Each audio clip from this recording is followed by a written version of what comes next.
કેવું નહીં કે કોઈ તહેવાર આવે અને લોકોના અલગ અલગ ટાઈપના મેસેજીસ આવવાના ચાલુ થઈ જાય. પણ છે જ એવું કે તહેવારોમાં છે ને કોઈ મેસેજ આપવો, કોઈ વિશે સમજાવવું, લાઈફ વિશે સમજાવવું ઉદાહરણોથી બહુ ઇઝી ને ઇન્ટરેસ્ટિંગ થઈ જાય, રાઈટ? તો ચલો આપણે વાત કરીએ કે આપણે ઉત્તરાયણથી મેન્ટલ હેલ્થ વિશે શું શીખી શકીએ.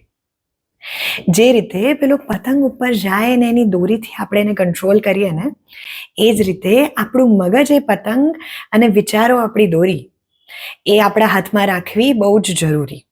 જરૂર પડે ત્યારે ઢીલ બી આપી દેવાની, જરૂર લાગે ત્યારે ખેંચ બી લઈ લેવાની. પણ કોઈના હાથમાં એ દોરી આપી તો એ પતંગ આપણો કહેવાય નહીં. હા, થોડા ટાઈમ માટે સેલ આપી દેવી, સામેવાળું બી ખુશ ને આપણને બી સારું લાગે.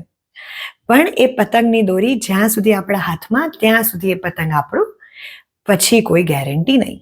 હું છું doctor Minoli Doshi and I wish you all a very happy and safe Uttarayan.